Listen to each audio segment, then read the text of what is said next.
obey everything that Roberta tells me to do. Almost, almost, except be nice. Yeah, that's true. So let me That's true. introduce my friend, my co-host, and the person who has recruited an innumerable amount of Toastmasters to this meeting, Roberta Perry. She's the owner of Roberta Perry and Associates, and she is a new category in business development catalyst.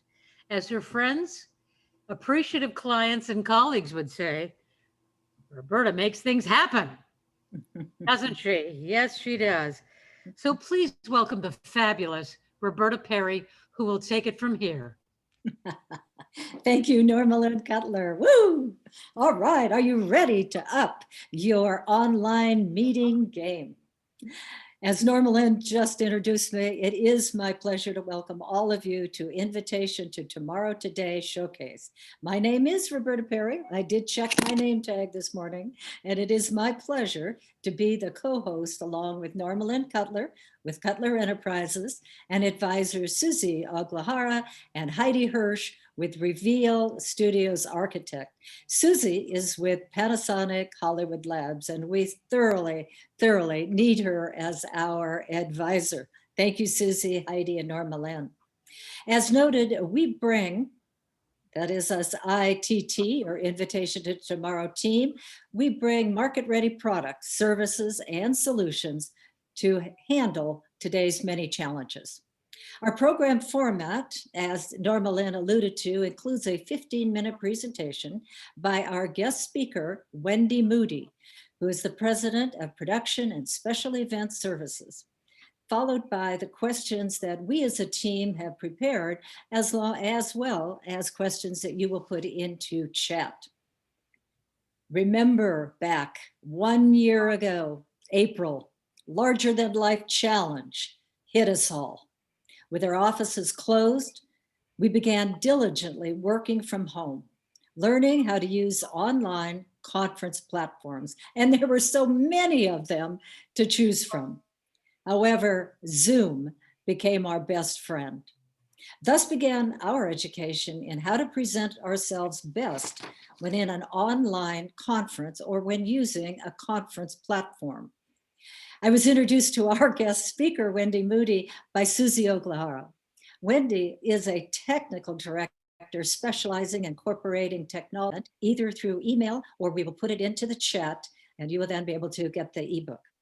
Please welcome tech guru, Wendy Moodie, with her presentation, How to Up Your Online Meeting Game. How to Up Your Online Meeting Game. Please welcome Wendy Moodie. Woo!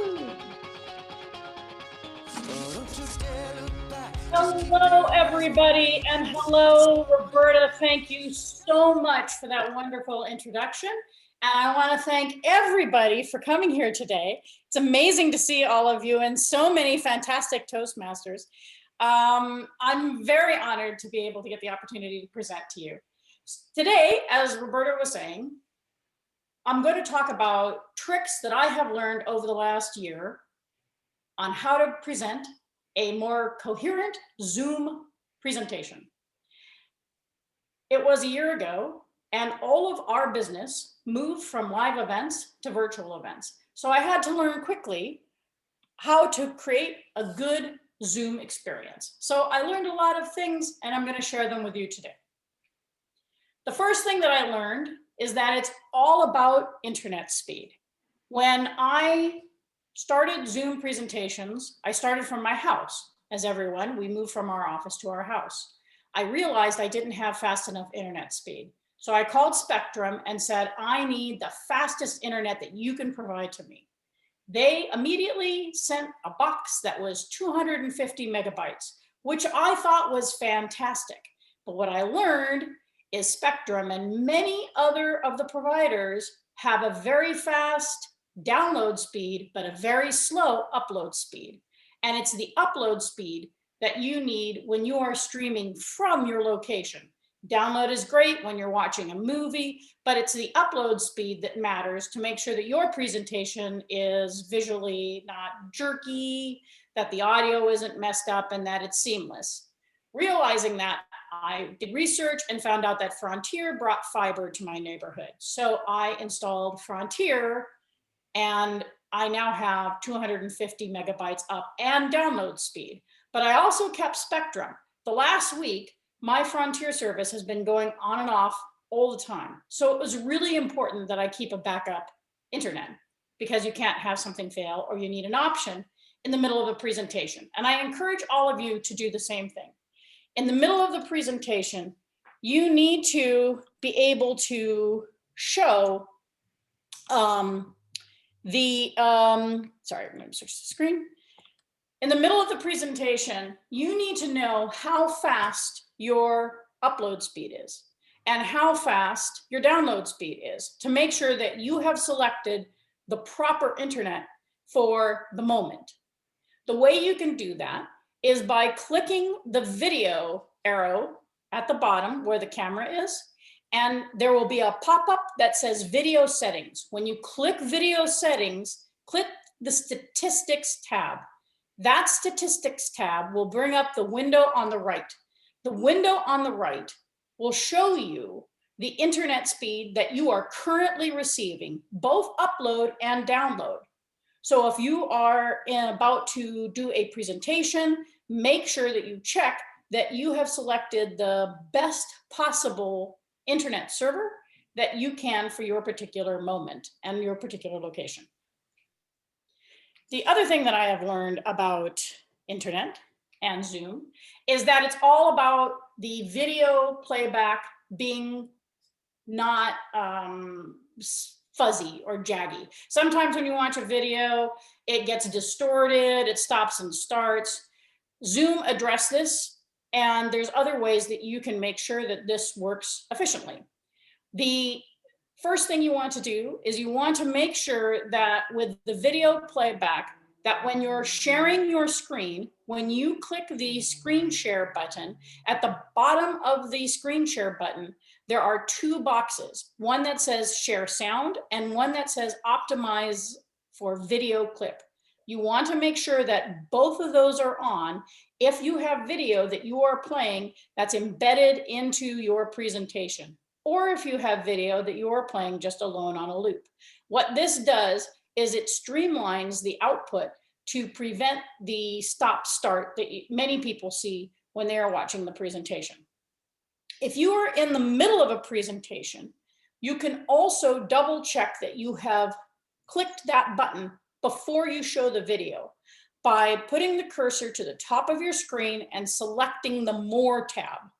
When you select the More tab at the very bottom, it shows share sound and optimize video clip. Make sure those two are checked, and this is your opportunity to check those to make sure that you are able to show your video without it being choppy. The other thing that Zoom has realized is that this is a problem for many, many people, and people forget to check the box. So under the Advanced tab, starting about a month ago, Zoom has now added a tab that says Video. When you select that Video tab, it automatically checks those boxes and makes sure that the video that you play runs smoothly. But this only works for video that's being played outside of a PowerPoint presentation. So when you're playing a PowerPoint presentation that has video or a keynote that has video, make sure that both of these are clicked. So when you have a presentation, there's many different ways of being able to play the presentation back. What I prefer is playing my presentation in a window instead of in presenter mode. So that is adjusted through PowerPoint prior to showing your presentation. That decision you need to make by selecting slideshow. When you select slideshow, a button will come up that says show type.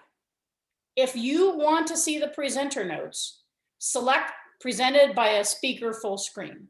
If you want to show it in a window, select browse by an individual window. This will allow you to either see the entire presentation and it'll prevent your presentation from taking over your entire computer, because I don't like it when my entire computer is showing the PowerPoint back. I like seeing you guys. I like having control of my other features and my other buttons. So I always share from a window. So when you've made the decision whether you want to share from a window or you want to share from a presenter mode, you need to select how you want to share. The very first tab is basic sharing options, and there's two options to choose from here. One, you either share your entire screen or desktop.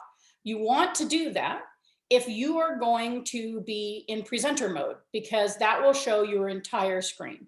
You don't want to do that if you're showing a window, because then you will see, currently my desktop has several things open. I see you guys. So you want to not do that. You want to share a slideshow window. So you select the PowerPoint, and then if you're playing back in window mode, it will just show the PowerPoint presentation and nothing else on your screen. There are other advanced options on how to show a PowerPoint presentation. You can run a slideshow in a window that's only sharing that window.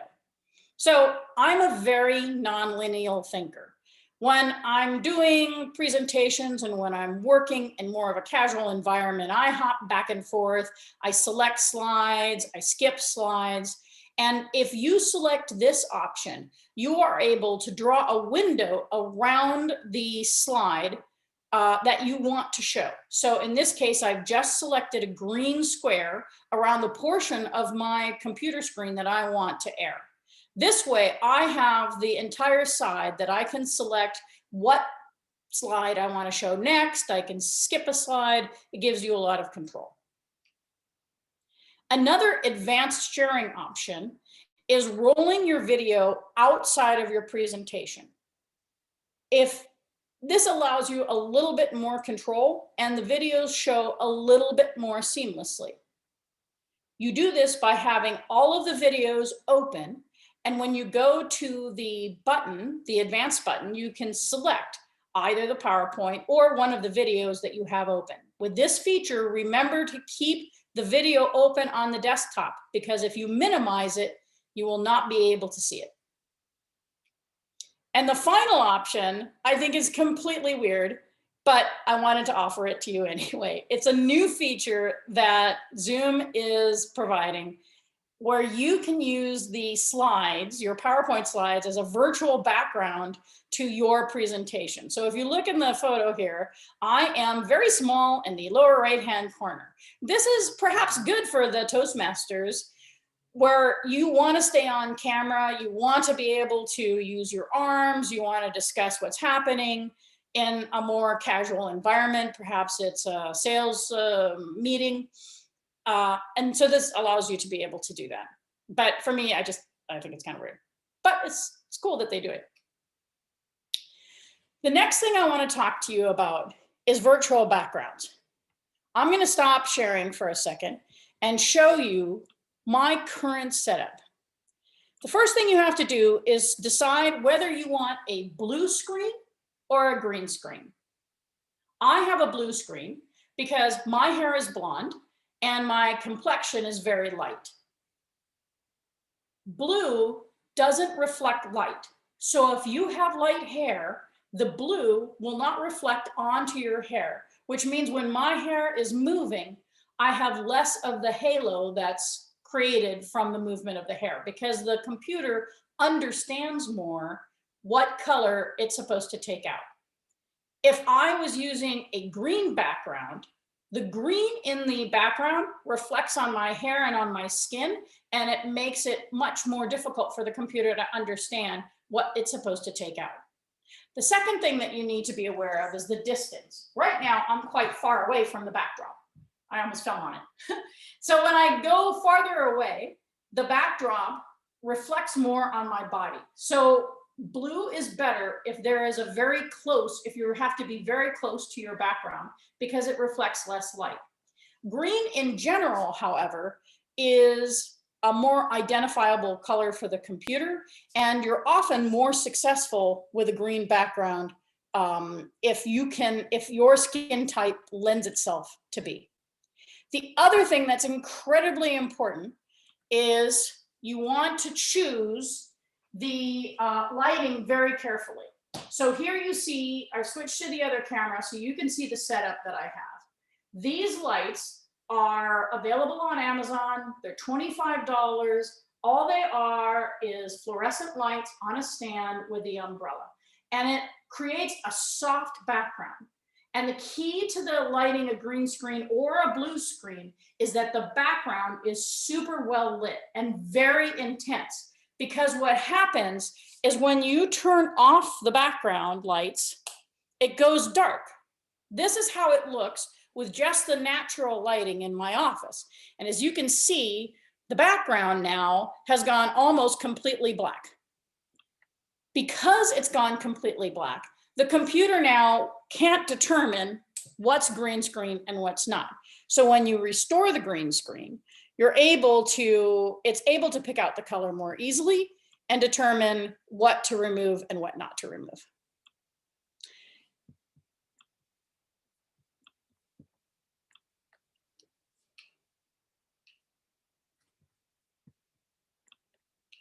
So the next thing I want to talk about is cameras. There are a variety of cameras that you can use to create a great look and a great sound. The first thing you have to choose is whether you want to use the camera that comes with your computer or if you want to use what is called an outboard camera. And an outboard camera is any camera that you want to use that hooks into your computer. In the example that I was talking to you before with the green screen, I have a second camera hooked up to my computer and I switched to that camera. Sometimes it's very helpful to have a number of cameras hooked to your screen so that you can show an example, you can have a camera focused on something else. There are a variety of great outboard cameras available. The one that I'm currently using is a Logitech, but my absolute favorite is called Zoom. And the Zoom camera, having nothing to do with the Zoom company, Zoom Video is an amazing camera that's also available for about 200 bucks. This little camera works on batteries. So anyone who's doing podcasts from anywhere, all you need is a couple of AA batteries and you're ready to go. The other thing that this shoots is in 4K. So it's amazingly high definition and it has fantastic audio. This is currently being used all over the world to live stream concerts. It's a fantastic new product that I have now just become obsessed with. And I'm obsessed with it because the other thing that's really important when you're using a green screen or a blue screen is that your computer can identify in a crisp, clear way what's you and what's the background. So the higher resolution and the higher format speed you shoot with, if you have a control of your camera, which you would on an outboard camera, the more clear your virtual background will be. The other thing that I use all the time is a monitor. I like to see what you're seeing. And when you're presenting, you don't get the opportunity to do that often. So I always dial into my own meeting. I have here today a lovely iPad that I have dialed into the meeting and that I am using as a monitor. So sometimes you think you've shared your screen and you haven't, and you can glance at the presentation, you can glance at your monitor and realize, wow, this isn't really what's happening, what I think is happening. It's a great tool and it's really a good confidence booster. The two things you have to do, you can also do it with your cell phone. Cell phones are great at it. And the two things that you have to do when you do that though is do not use internet sound. So when you dial into the meeting, you have to select join with telephone call, because otherwise you get that echo thing. And then don't turn on your video or else obviously you will see yourself sideways. The one thing I forgot to tell you also when talking about an iPhone made me remember in your iPhone is actually the most amazing outboard camera there is. iPhone, any of your mobile devices, because the cameras are so good now with the Galaxies and the iPhones that one of the best devices that you can use as a second camera or as your primary camera is in fact your phone. The other thing that I think is really, really pertinent and helpful for the Toastmasters that are on the call, one of the biggest things that you have to get used to is not looking at the audience, right? We're all trained to talk to the audience, get their feedback. You look at them as you speak. In this case now, you don't do that. You have to stare right at the camera or else it looks like you're not paying attention or you're not really actually talking to the people who are there. There are a number of really fantastic monitors that are available that clip on to an outboard camera. So if I have my Zoom camera, I put it on a stand and I put this piece of glass over the camera. What happens is you put your iPhone or your iPad, your device, underneath on the clip and it reflects off the glass. So if you have a teleprompter program, so if you're reading a formal notes or reading, you can look directly at the camera and read the content. Also, it's great for PowerPoint presentations, anything that you have to look at and present. So this makes you keep your eyes on the camera when you're presenting. And again, they're all available on, Amazon and relatively inexpensive. So that is what I have learned over the last year.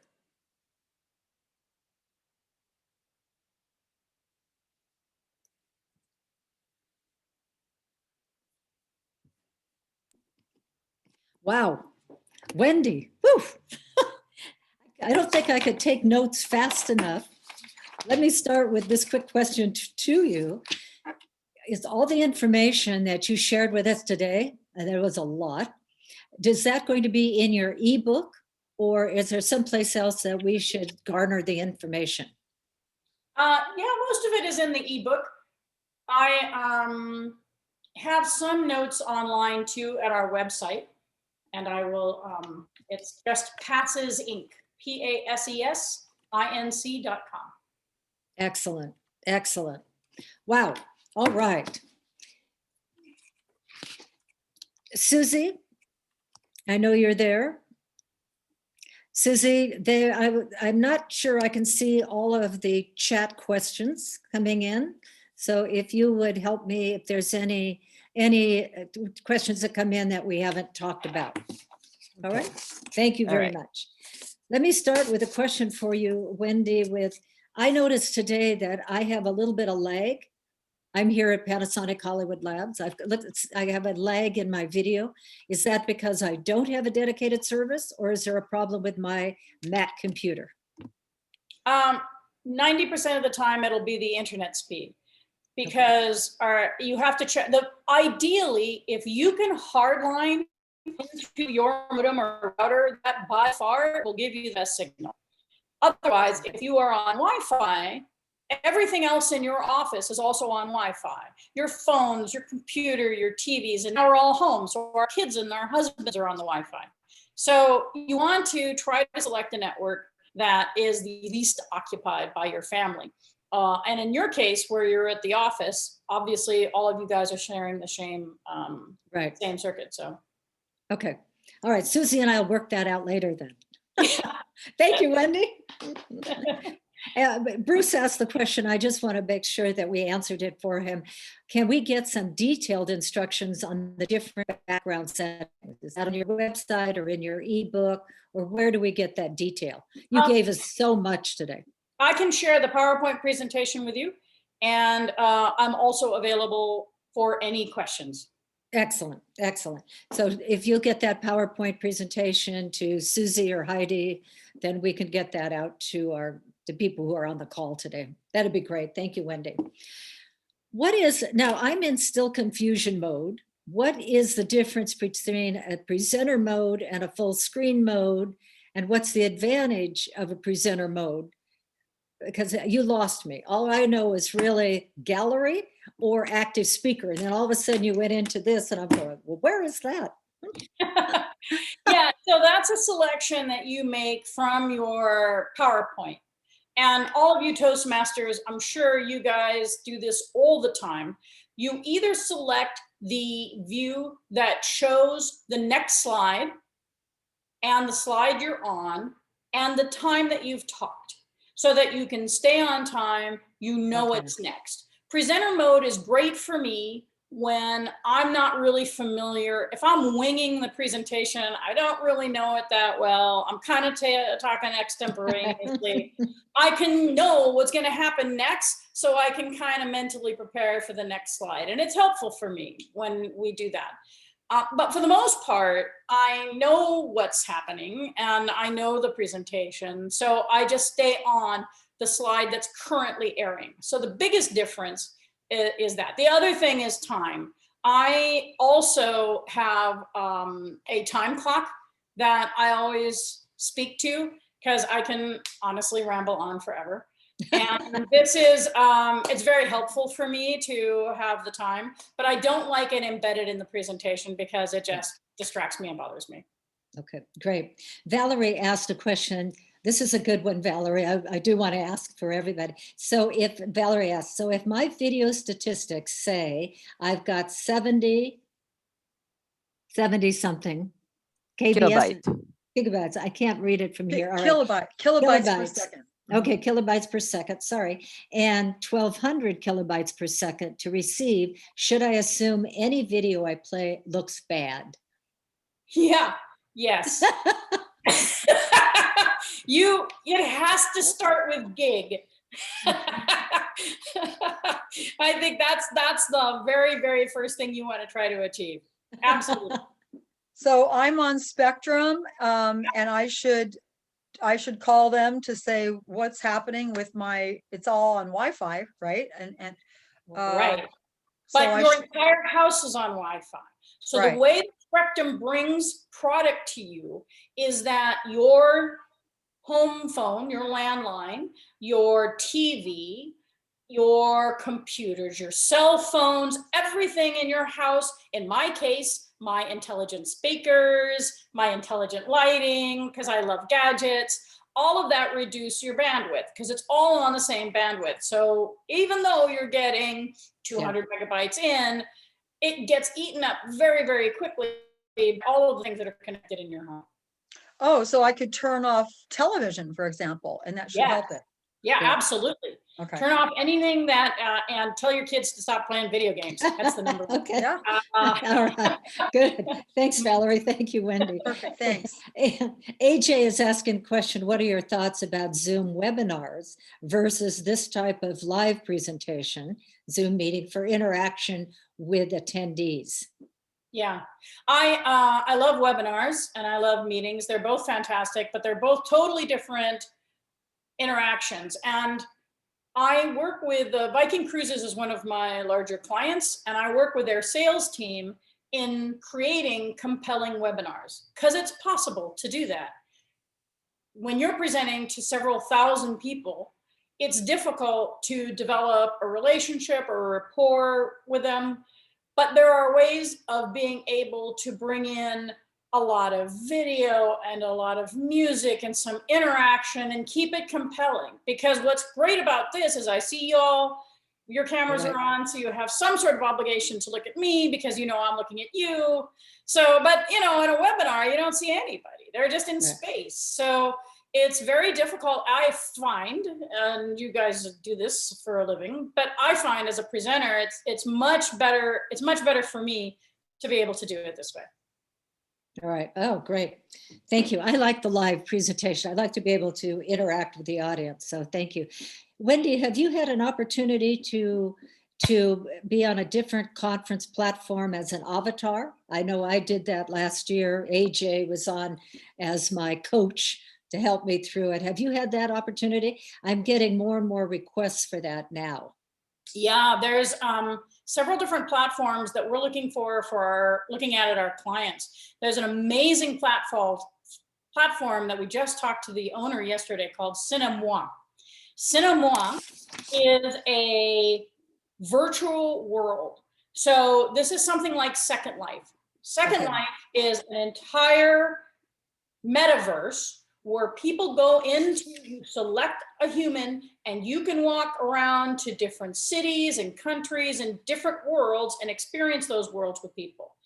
And you can talk to them and they can talk to you. But these high functioning games can only allow about 100 people in a room at a time. So if you were giving a presentation and you wanted all the avatars to talk to each other, 50 to 100, because of the computing space, is about as good as it gets. However, now, because there are these new technologies, you can select, you can go to something with 5 friends and you can talk to those friends. And there'll be 1,000 other people that are there, but you have a limited conversation with those people.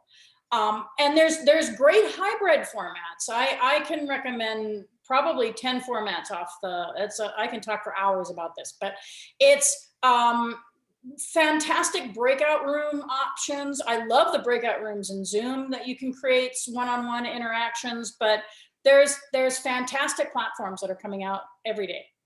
Okay, so we're not just going to be in a Zoom world, we're going to have all these other platforms where we need to look our best. Any tips on audio and how we sound our best on camera? Yeah, so when you go to set up your meeting or your presentation or yourself, click onto the audio button, and there are 4 different categories of noise reduction that you can pick. You can go all the way to the highest, like if your neighbor has a barking dog that will not shut up, or the gardener inevitably comes by your window every time you're live on camera. Yeah. And this will block out that ambient noise, but it does that by using the gain, controlling the gain. So what you lose is the ability to sound and use your voice more emotively, because it makes your voice flat along with everything else. So if you can select the options that's the least amount of noise, that's the best if you're in a quiet environment, because then you have full range and you sound more like a real live human. Boy, that's good. I want to be a real live human, not a clone or an avatar I had to be recently. All right, another question. Any suggestions for optimum group size and maximum group size for an interactive meeting? Yeah, it's, 300 is sort of what Zoom has arbitrarily set as the most that you can do. And it's hard with 300 people. People inevitably turn on their mics, they cough, they have interaction with each other. But there's something to be said about this format, because it makes it feel more like you've gone to something. You can network a lot easier, but 300 is just actually the max. But when you do have a large amount of people on it, it's the key role played by Tim is so important, because those hosts are the ones that are shuffling conversations, chat rooms. It's so important to have that guy. Got it. That's good. And Tim, well done as our tech master. Always well done. Wendy, any suggestions as to how to best frame yourself in a Zoom? I mean, I come in to get in closer to the camera, go away. How do you recommend we frame ourselves? To the way that makes you feel the most comfortable presenting. I am a giant fan of being on camera standing up. I hate sitting down and doing a presentation. One, because I don't like the camera looking up at me. I like it either straight on or shooting slightly down. And also, I use my hands a lot. In real life, I'm a very emotive speaker. And I talk around, Susie's shaking her head. I talk a lot, I use my hands. And when I'm presenting in real life on a stage, I walk around a lot and I look at the audience. And this makes it feel more natural to me when I'm standing and in the center of the frame. So that's my preference. Okay. So anyway, it's up to us, whatever we feel better as far as using the Zoom to present. Yeah, and the biggest thing for me, I have horrible posture. I'm a sloucher, 100%. So as soon as I get in front of the desk, I roll my shoulders and I sit and I sit back in my chair and I hunch over. And it changes the way that you're perceived, particularly on video because there's so little cues. So I always try to stand because it prevents me. It's the tits up thing, right? You got you're straight. You're looking at the camera. You're feeling good about yourself. That's the idea. And so that's why it's helpful for me. I tend to not be as good a speaker when I'm sitting. But that's just me. Wendy, I love you because Walter's laughing. We're laughing at your phrasing. So I don't think we'll ever forget that. And remember, this is being recorded. So all of YouTube will now know that phrasing you just used. I'm going to have to try it in my next Toastmasters meeting, but they'll probably gong me down for you. And prior to this meeting, Roberta was like, don't swear. Make sure you don't swear. So I just had to throw in a little, I love it, Wendy. Thank you. Woo. All right, here we go. Mundane question. Gail, there's no such thing as a mundane question. What's best fluorescent light with umbrella to light green screen? What's best? Fluorescent light with umbrella to light green screen? Yeah, so if you are presenting from your desk, there is an LED light. Oh, I should have had it. There's an LED light that's very, very small, just a little ring light that clips to your desk that you can control the color temperature and how bright and how dim it is. The important thing is color temperature because the color, your computer, you can look really washed out or really dark and it's all how white or how yellow that light is and how that reacts to your skin type. So I totally recommend LED ring lights if you are sitting. If you're standing and using a green screen, I like the fluorescent lights. The fluorescent lights with the umbrella, and it's the ones that I had shown you, the typical clip-on lights are really fantastic because the whole key is big and bright. You want just everything evenly lit, and you want it as bright as humanly possible. Great, I love it. Wow. Wendy, you have given us so much information today. I want to make sure, Tim, we have got our Wendy's ebook up in the chat for people to download. Also, we'll send it via email afterwards in a Word doc for you. Let me, Gail asked another question that I'm going to follow up on before I turn it over to you. She said ring lights don't work well if you're wearing glasses. Is that correct? Yeah, it reflects the glass. So what you have to do is you have to use it as a downlight. So make sure that the ring light is above your line of sight and shoot down on you.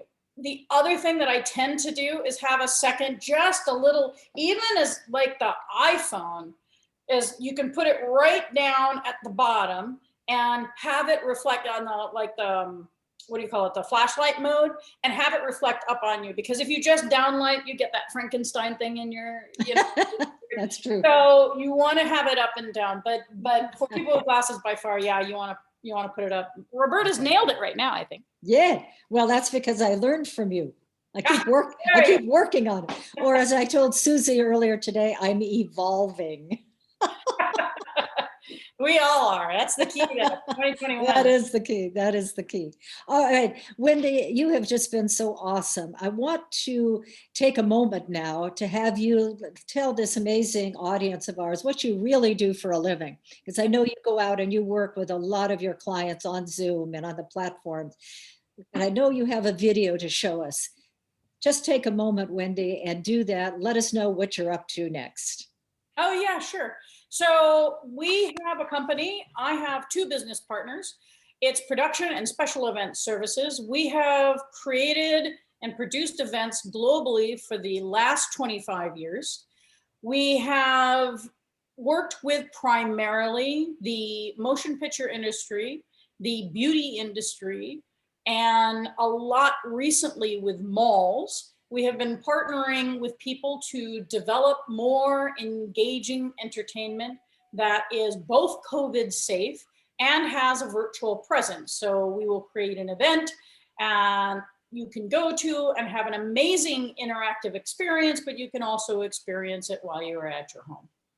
And it's been fantastic. My background is I am a technical director. I had worked for Walt Disney Imagineering, and it's been fantastic. So we are now on the brink of new technology, and it's so exciting to be able to use the new AR video technology to to bring to new events. Just to be on the safe side, Wendy, what is AR technology or VR Augmented technology? reality, AI is artificial intelligence, and XR is kind of a catchphrase for all things virtual. So what we're doing now is, for the cosmetics industry, for example, we have virtual contactless try-on of cosmetics. So people can look into a screen, touch a color, and try it on.